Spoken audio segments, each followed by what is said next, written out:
എല്ലാവർക്കും എൻ്റെ നമസ്കാരം. അയോധ്യയിൽ പ്രതിഷ്ഠാദിനം ജനുവരി 22 നടക്കുമ്പോൾ ഉച്ചയ്ക്ക് 12:20 ശ്രീരാമ ജയരാമ ജയ ജയ രാമ എന്ന രാമമന്ത്രം ജപിച്ചുകൊണ്ടിരിക്കണം എല്ലാവരും. അതുപോലെ വൈകുന്നേരം 5 തിരിയുള്ള വിളക്ക് വീടിൻ്റെ നാനാഭാഗത്തും തെളിയിക്കണം. ഭഗവാന്റെ അനുഗ്രഹം എല്ലാവർക്കും പരിപൂർണമായിട്ടുണ്ടാകട്ടെ എന്ന് പ്രാർത്ഥിക്കുന്നു. ലോകാ സമസ്ത സുഖിനോ ഭവന്തു. നമസ്കാരം. ഒരു വാർത്താ വിശകലന വീഡിയോയിലേക്ക് സ്വാഗതം. അയോധ്യ രാമക്ഷേത്രത്തിന്റെ പ്രാൺ പ്രതിഷ്ഠാ ചടങ്ങ് ജനുവരി 22 ആ ഒരു ഡേറ്റ് ഫിക്സ് ചെയ്ത അന്നു മുതൽ തുടങ്ങിയതാണ് ഗംഭീരമായിട്ടുള്ള ചർച്ചകൾ. കേരളത്തിലുള്ള മാധ്യമപ്രവർത്തകർക്കും ഇരിക്കപ്പുറതിയില്ല. കേന്ദ്രത്തിൽ വലിയ സീരിയസ് ആയിട്ടുള്ള ചർച്ചകൾ നടക്കുന്നു. മല്ലികാർജുന ഖാർഗെ, സോണിയാഗാന്ധി അവരൊക്കെ വലിയ പ്രതിരോധത്തിലായി. കേരളത്തിലുള്ള കോൺഗ്രസ് നേതാക്കളുടെ മൂടിക്കെട്ടണം എന്നുള്ള ഉത്തരവൊക്കെ കേന്ദ്രത്തിൽ നിന്ന് വരുന്ന ചില രംഗങ്ങൾ നമ്മൾ കണ്ടതാണ്. കേരളത്തിലെ കോൺഗ്രസിൽ തന്നെ പല ആളുകളും പല അഭിപ്രായങ്ങൾ പറയുകയും അങ്ങോട്ടും ഇങ്ങോട്ടും ചളി വാരി എറിയുകയൊക്കെ ചെയ്യുന്നത് നമ്മൾ കണ്ടതാണ്. അതിനിടയിൽ ആകെ കുറച്ച് ഗ്യാപ്പാണ് കഴിഞ്ഞ കുറച്ച് കാലങ്ങൾക്കിടയിൽ ഭരണപക്ഷത്തിന് കിട്ടിയത്. അവർ നല്ല രീതിയിൽ അങ്ങോട്ട് ഉപയോഗിച്ച് കോൺഗ്രസിനെ ഇരുത്തി അങ്ങോട്ട് റോസ്റ്റ് ചെയ്തു. ഗംഭീരമായിട്ടുള്ള രസകരമായിട്ടുള്ള മുഹൂർത്തങ്ങളിൽ കൂടിയാണ് കഴിഞ്ഞ കുറേ ദിനങ്ങൾ കടന്നുപോയത്. ഒത്തിരിയധികം ദിനങ്ങളിൽ വലിയ ചർച്ചയായിരുന്നു അയോധ്യ രാമക്ഷേത്രത്തിന്റെ ഇൻവിറ്റേഷൻ കാര്യങ്ങളൊക്കെ. ആദ്യം ആർക്കൊക്കെ ഇൻവിറ്റേഷൻ കിട്ടും എന്നുള്ള കാര്യത്തെക്കുറിച്ചിട്ടായിരുന്നു വലിയ അങ്കലാപ്പ്, വലിയ ചർച്ചകൾ. അപ്പോൾ ഇന്നയാൾക്ക് കിട്ടും, ഇന്നയാൾക്ക് കിട്ടിയാൽ എന്ത് സംഭവിക്കും എന്നുള്ളതിനെ കുറിച്ചിട്ട് ധാരാളം അന്തിചർച്ചകൾ ഉണ്ടായിരുന്നു. അതിനുശേഷം ചില ആളുകൾക്കൊക്കെ ഇൻവിറ്റേഷൻ കിട്ടി. ഇൻവിറ്റേഷൻ കിട്ടിയ ആളുകളെ ഒന്നും നോക്കാതെ അപ്പം തന്നെ പിടിച്ച് സംഖ്യയാക്കി. അവർ പോകത്തില്ല എന്നുള്ളത് അവർ പറയുന്നതിന് മുൻപ് തന്നെ ഇവിടെയുള്ള മാധ്യമപ്രവർത്തകരും ആളുകളും അങ്ങോട്ട് തീരുമാനിച്ച് പറയുകയുണ്ടായി. അതിൽ ആദ്യം ചെറിയ രീതിയിൽ വിവാദങ്ങളിലേക്ക് പോയത് പ്രിയ നടൻ മോഹൻലാലാണ്. അദ്ദേഹത്തിന് പിന്നെ പോകാനായിട്ട് താല്പര്യമില്ല, അത് വേറെ കുറെ പേഴ്സണൽ ആയിട്ടുള്ള റീസൺസ് കൊണ്ടാണ് എന്ന് പറഞ്ഞ് ആദ്യം തന്നെ അദ്ദേഹം അതിൽ നിന്ന് അങ്ങോട്ട് മാറി. അതിനുശേഷം മോഡിജി ഇങ്ങടേക്ക് വരുന്നു. ശോഭന അതിനകത്തേക്ക് പോയി പെടുന്നു. അദ്ദേഹം വലിയൊരു ഗംഭീരമായിട്ടുള്ള പ്രസംഗം വേദിയിൽ നടത്തുന്നു. ബിൽക്കിസ് ബാനുവിനെ ഓർക്കുന്നുണ്ടോ നിങ്ങൾ എന്നൊക്കെ ചോദിച്ച് നമ്മുടെ ഇവിടെയുള്ള കോമൺ സെൻസ് ഉള്ള ജനത അവരെ ചോദ്യം ചെയ്യുന്നു. പിന്നീടും അവർ ഫാൻ ഗേൾ മൊമെൻറ്റുകൾ മോഡിയുടെ ഒപ്പം പങ്കുവച്ചതിനെ കുറിച്ചിട്ട് സ്റ്റാറ്റസുകൾ ഇടുന്നു. പിന്നെ ആ ഒരു പരിപാടി അവിടെ തീരുന്നു. അതിനിടയ്ക്ക് പിന്നീടും വലിയ ചർച്ചകൾ വരുന്നു. അയോധ്യ രാമക്ഷേത്രത്തിൻ്റെ ഇൻവിറ്റേഷൻ കിട്ടുന്ന ആളുകൾ എല്ലാവരും സംഘികളാണ്. അപ്പോൾ മമ്മൂട്ടിയെ വിളിച്ചു കഴിഞ്ഞാൽ എന്ത് സംഭവിക്കും എന്നുള്ളതിനെ കുറിച്ചിട്ട് വേറെ ഒരു ചർച്ച. അത് ടി.ജി. മോഹൻദാസ് ഒക്കെ ABC ചാനലിൽ ഇരുന്നിട്ടാണ് ആ ഒരു ചർച്ച നടത്തിയത് എന്ന് എനിക്ക് തോന്നുന്നു. രസകരമായിരുന്നു ഈ ഇൻവിറ്റേഷനുമായി ബന്ധപ്പെട്ട സംഗതികൾ. അതിനുശേഷം എനിക്ക് ഭയങ്കര രസമായിട്ട് തോന്നിയ ഒരു സംഗതിയാണ് ഈ അക്ഷതം കൊടുക്കുന്ന പരിപാടി. എന്താണ് അക്ഷതം എന്നുള്ളതിനെ കുറിച്ചിട്ട് എനിക്ക് ആദ്യം അറിയത്തില്ലായിരുന്നു. ഈ രാമക്ഷേത്ര പ്രാൺ പ്രതിഷ്ഠാ ചടങ്ങിനോട് അനുബന്ധിച്ച് കേരളത്തിലുള്ള BJPയുടെ മെയിനായിട്ടുള്ള ആൾക്കാർ, പ്രമുഖരായിട്ടുള്ള വ്യക്തികൾക്ക്, എനിക്ക് തോന്നുന്നു ഹിന്ദു മതത്തിൽ ജനിച്ച മതസ്ഥരായിട്ടുള്ള കലാകാരന്മാർക്കും പ്രമുഖർക്കുമാണ് അക്ഷതം കൊടുക്കുന്നത് എന്ന് എനിക്ക് തോന്നുന്നു. അക്ഷതം എന്താണ് എന്നുള്ളതിനെ കുറിച്ചിട്ട് ഞാൻ പറയുന്നില്ല, ഞാൻ അതിനെക്കുറിച്ചിട്ട് വായിച്ച് കേൾപ്പിക്കാം. ജനൻ TV-യിൽ കിടക്കുന്ന ഒരു സംഗതി കണ്ടു. ഈ അക്ഷതവുമായി ബന്ധപ്പെട്ട കാര്യങ്ങളൊക്കെ ആകുമ്പോഴത്തേന് അവർ കള്ളം പറയത്തില്ലായിരിക്കാം. അതുകൊണ്ട് അക്ഷതം എന്താണ് എന്നുള്ളത് അവരുടെ പേജിൽ നിന്ന് വായിക്കാം. അയോധ്യയിൽ പൂജിച്ച അക്ഷതം ഭാരതമെങ്ങും വിതരണം ചെയ്യുന്ന ചടങ്ങ് ഏതാനും ദിവസങ്ങളായി നടന്നു വരികയാണ്. ഈ അവസരത്തിൽ അക്ഷതം എന്നാൽ എന്താണ്, അതിന്റെ അനുഷ്ഠാനപരവും താന്ത്രികവുമായ പ്രാധാന്യം എന്താണ് എന്ന് മനസ്സിലാക്കേണ്ടത് അത്യന്താപേക്ഷിതമാണ്. ഹൈന്ദവരുടെ മിക്ക അനുഷ്ഠാനങ്ങളിലും ഉപയോഗിക്കുന്ന ഒരു പൂജാദ്രവ്യമാണ് അക്ഷതം. കുറച്ച് ഭാഗങ്ങൾ സ്കിപ്പ് ചെയ്യാണ്, അല്ലെങ്കിൽ എന്തോ ഭാഗവത യജ്ഞം പോലെ ആളുകൾക്ക് കേൾക്കുന്നവർക്ക് ഫീൽ ചെയ്യും. ദേശവ്യത്യാസം അനുസരിച്ച് അക്ഷതം തയ്യാറാക്കുന്നതിലും ഉപയോഗിക്കുന്നതിലും വ്യത്യാസമുണ്ട്. കേരളീയ സമ്പ്രദായം അനുസരിച്ച് ഉണക്കലരി, നെല്ല് ഇവ 2:1 എന്ന അനുപാതത്തിൽ കൂട്ടിച്ചേർത്താണ് അക്ഷതം തയ്യാറാക്കുന്നത്. അതായത് 2 നാഴി ഉണക്കലരി എടുത്താൽ 1 നാഴി നെല്ല് ചേർക്കാം. ഉത്തരേന്ത്യയിൽ ഗോതമ്പാണ് ഉപയോഗിക്കുന്നത്. ഏത് ധാന്യമായാലും അത് പൊട്ടാൻ പാടില്ല എന്നതാണ് അടിസ്ഥാന സ്വഭാവം. കേരളത്തിലെ പൂജാ സമ്പ്രദായങ്ങളിൽ താന്ത്രിക പദ്ധതിയുടെ ഭാഗമായതുകൊണ്ട് നെല്ലിനെ സ്വർണ്ണമായിട്ടും അരിയെ വെള്ളിയായിട്ടും കണക്കാക്കാറുണ്ട്. പൂജയിൽ വസ്ത്രം, ഉത്തരീയം, ആഭരണം മുതലായ ദ്രവ്യങ്ങളുടെ അഭാവത്തിൽ അവയ്ക്ക് പകരം അക്ഷതം സമർപ്പിക്കാറുണ്ട്. സാധാരണ പൂജാവേളയിലും പൂജ അവസാന സമയത്തും അല്ലാതെയും അനുഗ്രഹിക്കാൻ വേണ്ടി ഉപയോഗിക്കുന്ന മാധ്യമം അക്ഷതമാണ്. അക്ഷതം കയ്യിലെടുത്ത് പിടിച്ചുകൊണ്ട് ധ്യാനിക്കുകയോ ജപിക്കുകയോ ചെയ്ത ശേഷം ആളുകളിലേക്ക് വിതറിയാണ് അത് ചെയ്യുന്നത്. ഓരോ ആളുകൾ പൂജകളിൽ ചെയ്യുന്ന സങ്കല്പങ്ങൾ, പ്രാർത്ഥനകൾ ഇവ ദേവനിലേക്ക് ചേർക്കാൻ വേണ്ടി അക്ഷതം ഉപയോഗിക്കും. പൂജകളിൽ പങ്കെടുക്കുന്ന ആളുകളുടെ കയ്യിലേക്ക് അക്ഷതം കൊടുത്തിട്ട് അക്ഷതത്തിലേക്ക് ആ ഒരു പ്രാർത്ഥനകൾ എത്തിച്ച് മൂർത്തിയിലേക്ക് സമർപ്പിക്കുന്നു. പൂജ കഴിഞ്ഞ് തിരികെ കിട്ടുന്ന അക്ഷതം വഴിപാടംശം പോലെ തന്നെ പാവനവും പരിശുദ്ധവുമാണ്. അതുകൊണ്ട് തന്നെ പൂജിച്ച അക്ഷതം പുണ്യമാർന്നതും പവിത്രമായി സൂക്ഷിക്കേണ്ടതുമാണ്. അപ്പോൾ അവരുടെ പ്രാർത്ഥനകൾ എത്തിക്കുന്നതും ആ ഒരു പ്രാർത്ഥനകൾക്ക് ശേഷം പരിപാവനമായിട്ട് ഇവരിലേക്ക് സമർപ്പിക്കുന്നതുമായിട്ടുള്ള ഒരു സംഗതിയാണ് അക്ഷതം എന്ന് പറയുന്നത്. അപ്പോൾ ഈ അക്ഷതത്തിൻ്റെ ഭക്തി നിർഭരമായിട്ടുള്ള കാര്യങ്ങൾ അവിടെ വെച്ചിട്ട് ഇതിൻ്റെ രാഷ്ട്രീയപരമായിട്ടുള്ള ചില കാര്യങ്ങളെ കുറിച്ചിട്ട് പറയേണ്ടതുണ്ട്. ഞാൻ എവിടെ നിന്നും ഇങ്ങനെ കേട്ടു, ശരിയാണോ എന്നുള്ളത് എനിക്കറിയില്ല. കേരളത്തിലെ ഹിന്ദു മതസ്ഥരായിട്ടുള്ള കലാകാരന്മാരെല്ലാം പേടിച്ചിരിക്കുകയാണ്. BJPയുടെ ആളുകൾ അക്ഷതവുമായിട്ട് വരുന്നുണ്ട്. അങ്ങനെ വന്നു കഴിഞ്ഞാൽ അവരുടെ പേടി എന്താണ്?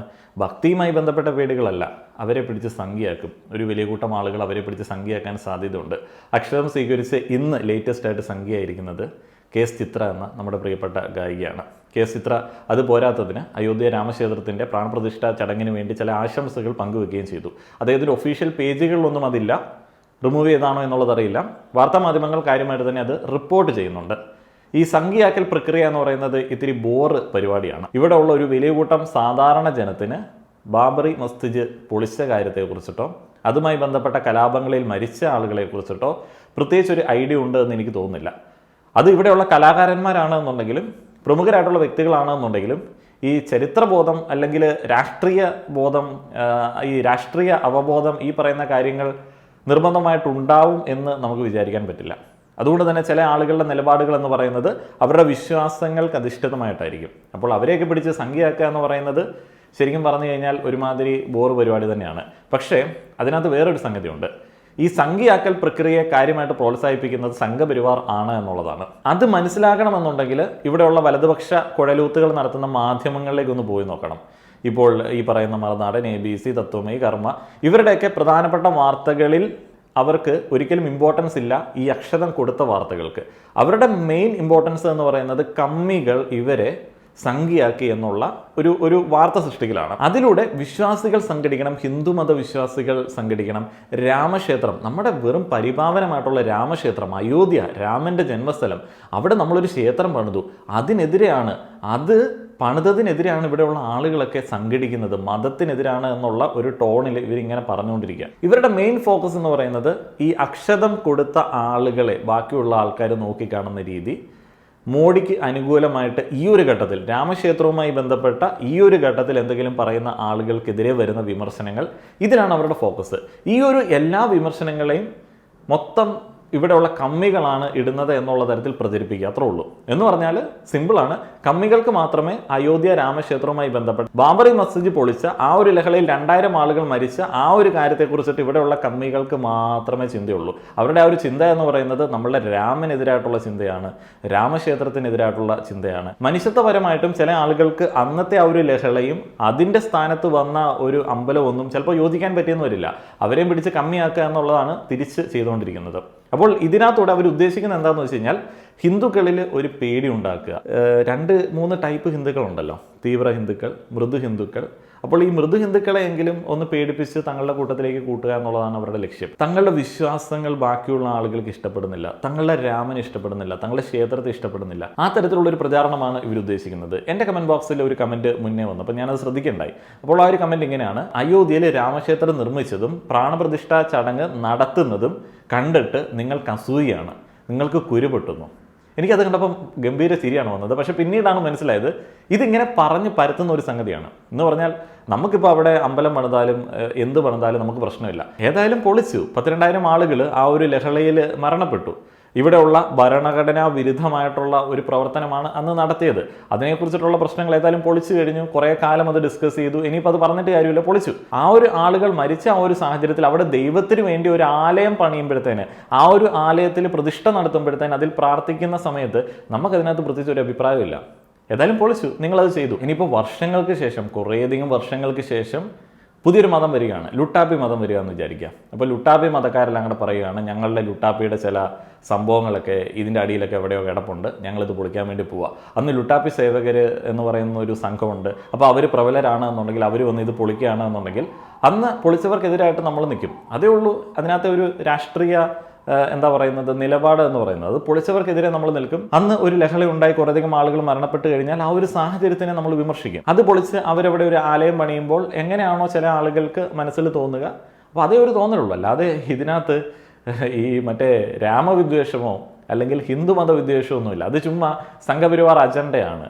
ചുമ്മാ ഇവിടെയുള്ള മറ്റേ മൃദു ഹിന്ദുക്കളെയും നിഷ്പക്ഷ ഹിന്ദുക്കളെയും കൂടെ തീവ്ര ഹിന്ദു ആക്കാൻ വേണ്ടിയുള്ള സംഘപരിവാർ അജണ്ടയുടെ ഭാഗമായിട്ടാണ് എല്ലാവർക്കും രാമനോട് വെറുപ്പാണ് എന്ന് പറയുന്ന ആ ഒരു സംഭവം. അങ്ങനെയൊന്നുമില്ല, രാമനോട് വെറുപ്പൊന്നുമില്ല, നമുക്ക് പ്രശ്നമൊന്നുമില്ലല്ലോ. രാമൻ പൊതുവെ സേഫാണ്, രാമനോട് നമുക്ക് ഒരു പ്രശ്നവുമില്ല. അതേപോലെ തന്നെ രാമൻ്റെ കഥകളൊക്കെ എന്തോരം വായിച്ചിട്ടുണ്ട്. അതേപോലെ തന്നെ രാമായണ സീരിയലുകൾ പണ്ട് അജണ്ടയുടെ ഭാഗമായിട്ട് വന്ന സമയത്തും നമ്മൾ ഉറക്കളച്ചത് കണ്ടിട്ടുണ്ട്. കാര്യം വന്ന് അതൊരു അജണ്ടയുടെ ഭാഗമായിട്ട്, പ്രൊപ്പഗാൻഡയുടെ ഭാഗമായിട്ട് വന്നതാണെന്നുണ്ടെങ്കിലും അന്നോട്ട് തുടങ്ങിയാണ് ഈ രാമാഫിക്കേഷൻ പരിപാടികൾ. അപ്പം ഈ സീരിയൽ ഉള്ളതുകൊണ്ട് നാട്ടിലധികം ആളുകളുടെ വീട്ടിൽ TV ഇല്ലാത്തതുകൊണ്ട് ഒരു ഒത്തൊരുമയൊക്കെ ഉണ്ടായിരുന്നു. സർവ്വമതസ്ഥരും ഇത് കാണാനായിട്ട് അവിടെ ഒത്തൊരുമിക്കുന്നത് ഇന്ന് ആലോചിക്കുന്ന സമയത്ത് അതിൻ്റെ പിന്നിലുള്ള ആ ഒരു കോമഡി നമുക്ക് ഫീൽ ചെയ്യും. പറഞ്ഞു വന്നത് KS ചിത്രയുടെ കാര്യമാണ്. ചിത്ര അക്ഷതം സ്വീകരിച്ചിട്ട് രാമക്ഷേത്രത്തെക്കുറിച്ചിട്ട് പറഞ്ഞ ഒരു കാര്യം ഇവിടെ വീഡിയോ ആയിട്ട് വന്നിട്ടുണ്ട്, പ്ലേ ചെയ്യാം. എല്ലാവർക്കും എൻ്റെ നമസ്കാരം. അയോധ്യയിൽ പ്രതിഷ്ഠാ ദിനം ജനുവരി 22 നടക്കുമ്പോൾ ഉച്ചയ്ക്ക് 12:20 ശ്രീരാമ ജയരാമ ജയ ജയ രാമ എന്ന രാമമന്ത്രം ജപിച്ചുകൊണ്ടിരിക്കണം എല്ലാവരും. അതുപോലെ വൈകുന്നേരം 5 തിരിയുള്ള വിളക്ക് വീടിൻ്റെ നാനാഭാഗത്തും തെളിയിക്കണം. ഭഗവാന്റെ അനുഗ്രഹം എല്ലാവർക്കും പരിപൂർണമായിട്ടുണ്ടാകട്ടെ എന്ന് പ്രാർത്ഥിക്കുന്നു. ലോക സമസ്ത സുഖിനോ ഭവന്തു. ഈ 12:30 ടൈം പറഞ്ഞത് ഇത്തിരി അപകടമാണ് എന്നുള്ളതാണ് എനിക്ക് തോന്നുന്നത്. ഇന്ത്യയിൽ പല ഭാഗങ്ങളും നിശ്ചലമാവാൻ സാധ്യതയുണ്ട്. ഇസ്ലാം മതവിശ്വാസികളുടെ ചില വിറ്റുകൾ നമ്മൾ കണ്ടിട്ടില്ലേ? നിസ്കാരത്തിൻ്റെ ടൈം ആകുമ്പോഴത്തേന് ചില വിശ്വാസികൾ അവരെന്തിനാണ് അങ്ങനെ ചെയ്യുന്നതെന്നുള്ളത് എനിക്കറിയില്ല. അവരുടെ ഒരു രീതി അങ്ങനെയല്ല, പൊതുരീതി അങ്ങനെയല്ല. ചില ആളുകളെ അങ്ങനെ ഉള്ളൂ എന്നുള്ളത് എല്ലാ ആളുകളും പറയുന്നു.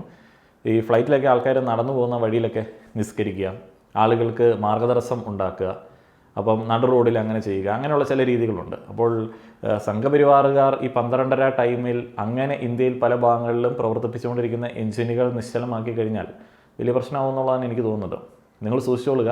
സംഘപരിവാർ അനുകൂലിയായിട്ടുള്ള KSRTC ബസ് ഡ്രൈവർ റോഡിൻ്റെ സൈഡിലേക്ക് ബസ് ഒതുക്കി നിർത്തിയിടുന്നു.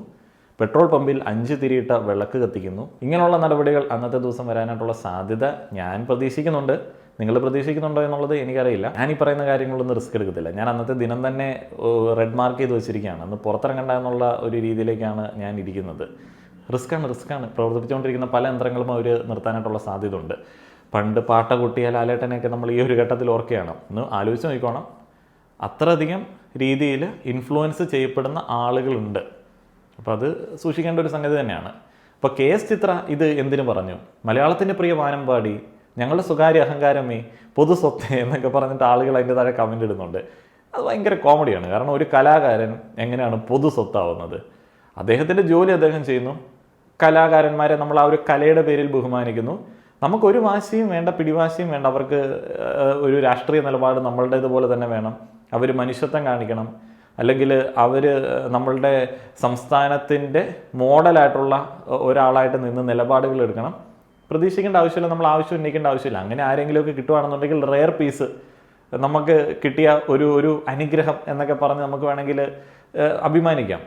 അപ്പോൾ ഇതുപോലുള്ള ആളുകൾ അവരുടെ വിശ്വാസവുമായി ബന്ധപ്പെട്ട് ഏതെങ്കിലുമൊക്കെ ഒരു തീരുമാനം എടുക്കുന്ന സമയത്ത് അവിടെ നമ്മൾ ഇവരെ പിടിച്ച് സംഖ്യയാക്കുകയോ അല്ലെങ്കിൽ ഇവർക്കെതിരെ സൈബർ അറ്റാക്ക് ചെയ്യുകയോ ചെയ്യുന്നത് ഭൂഷണമാണെന്ന് എനിക്ക് തോന്നുന്നില്ല. കേരളത്തിൽ ഹിന്ദു മതവിശ്വാസികളായിട്ടുള്ള എനിക്ക് തോന്നുന്ന ഒരു വലിയ കൂട്ടം അമ്മച്ചിമാരോടൊക്കെ ചോദിക്കുകയാണ്, അല്ലെങ്കിൽ സ്ത്രീകളോട് ചോദിക്കുകയാണ്. ഞാൻ സ്ത്രീകളെ അടച്ചാക്ഷേപിച്ച് പറയുന്നതല്ല, സംഘപരിവാർ അനുഭവമുള്ള ആളുകളെ കുറിച്ചിട്ട് പറഞ്ഞപ്പോൾ ഞാൻ പറഞ്ഞു എന്നുള്ളതേ ഉള്ളൂ. അപ്പോൾ പുരുഷന്മാരെ കുറിച്ചിട്ട് ഇങ്ങോട്ട് ഉൾപ്പെടുത്തിയേക്കാം, അപ്പോൾ കുഴപ്പമില്ലല്ലോ. അപ്പോൾ ഇവരോട് നിങ്ങൾ ചോദിക്കുകയാണ്, അയോധ്യയിൽ രാമക്ഷേത്ര പ്രതിഷ്ഠയ്ക്ക് നിങ്ങൾ പോകുന്നുണ്ടോ? നിങ്ങൾക്ക് പോകാനായിട്ട് ഒരു അവസരം കിട്ടിക്കഴിഞ്ഞാൽ എങ്ങനെ ഉണ്ടാവും? സുഹൃതം, പുണ്യം, കാരണവന്മാർ ചെയ്ത പുണ്യം, എൻ്റെ ജീവിതം ധന്യമായി എന്നൊക്കെ പറഞ്ഞിട്ട് അവർ വണ്ടി കയറി പോകും. അവർക്ക് ഈ പറയുന്ന ചരിത്രമൊന്നും അറിയത്തുണ്ടാവില്ല. അത് പൊളിച്ചതിനെ കുറിച്ചിട്ടോ അന്ന് മരിച്ചതിനെ കുറിച്ചിട്ടോ ഒന്നും അറിയത്തുണ്ടാവില്ല. അപ്പോൾ അതുപോലെയുള്ള ആളുകളാണ് ഈ പറയുന്ന തീരുമാനം എടുക്കുന്നത്. പിന്നെ ഈ ഒരു ചരിത്രം നമ്മൾ അറിയരുത്, ഇതിനെക്കുറിച്ചിട്ട് ആരും സംസാരിക്കരുത്. ഇതാരും സംസാരിക്കുന്നു? 92 അത് അവിടെ പൊളിച്ചത് എങ്ങനെയായിരുന്നു അതിൻ്റെ പ്രവർത്തനങ്ങൾ?